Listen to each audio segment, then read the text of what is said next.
안녕하십니까 여러분. 오늘은 어제에 이어서 신명기 17장부터 22장까지 읽겠습니다. 신명기 17장은 가증한 것을 하나님께 제물로 드려서는 결코 아니 된다는 말씀으로 시작하고 있습니다. 그리고 이어서 사람들이 실제로 다른 신이나 우상에게 예배할 것 같으면 그들이 즉시 돌로 쳐서 죽여야 한다고 말씀하셨습니다. 또한 판결하기 어려운 재판은 제사장과 당시 재판장으로 구성된 상급 법정에서 재판하도록 해야 한다고 말씀하셨습니다. 또한 왕을 세울 때가 되면 그 왕은 남들에게 과시하려고 소유하는 기병이나 많은 왕후나 엄청난 재산으로 구별되는 존재가 아니라 율법을 잘 지키는 모범적인 지도자가 되어야 한다고 말씀하셨습니다. 왕은 세속적인 통치자보다는 예언자나 제사장에 더 가까워야 한다는 말입니다. 왕에게는 백성들이 가나안의 미신적인 관습을 취하지 않도록 막을 책임도 있었습니다. 이방의 예배 관습 때문에 백성들의 삶이 더럽혀지지 않도록 지키는 역할을 해야 했다는 말입니다. 이어지는 신명기 19장에서는 살인하지 말라는 요구를 설명하는데 상당히 많은 부분을 할애하고 있습니다. 살인은 부정하게 하는 가장 심각한 죄 가운데 하나입니다. 살인죄가 그 땅을 더럽히는 죄이므로 적절히 처리하지 않으면 이스라엘은 그 땅에 계속 머물 수 없게 됩니다. 도피성에 관한 많은 규정은 민수기 35장의 규정을 반복하고 있지만 신명기의 관심은 조금 다릅니다. 신명기에서는 그릇 살인한 자를 재판 전에 처형하는 일을 막기 위해 고의로 살인한 자와 그릇 살인한 자를 구분하는 일을 그렇게 많이 하고 있지는 않습니다. 다만 신명기의 관심은 우발적으로 살인한 사람에게 처벌을 면할 기회를 줘야 한다는 데 있었습니다. 그래서 그런 사람이 도망하도록 도피성을 마련하고 있었습니다.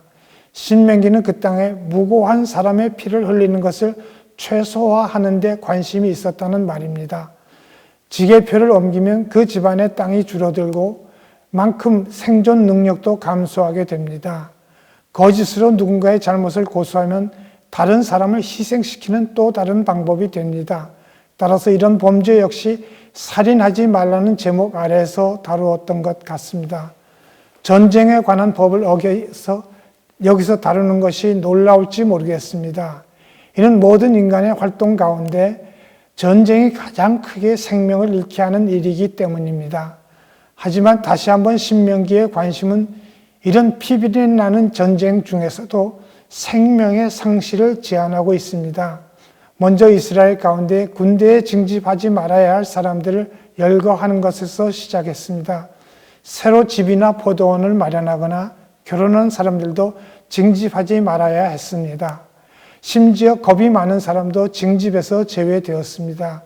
신명기는 시민들이 추구하는 일이 전쟁이 주는 영광보다 더 가치 있음을 분명히 보여주었습니다. 전쟁을 수행할 때 기본적인 법도는 이것입니다. 포위당한 도시에는 항복하라는 말을 전해야 합니다.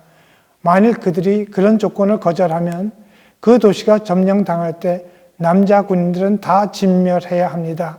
이것은 그 땅에 속하지 않은 성읍들에 대한 법도입니다. 가나안 땅에 속한 성읍들의 경우에는 모든 주민을 처형함으로써 그들이 다시는 이스라엘을 이방신 숭배의 길로 미혹하지 않게 해야 했습니다. 신명기 12장에서 먼저 이웃과의 관계에 대한 법칙 같은 것들을 볼 수 있습니다. 이웃의 잃어버린 가축이나 소유를 발견하면 그 임자에게 그것을 돌려줄 것을 지시하셨습니다. 또한 남자는 여자의 의복을 입지 말고 여자도 남자의 의복을 입지 말라고 지시하셨습니다.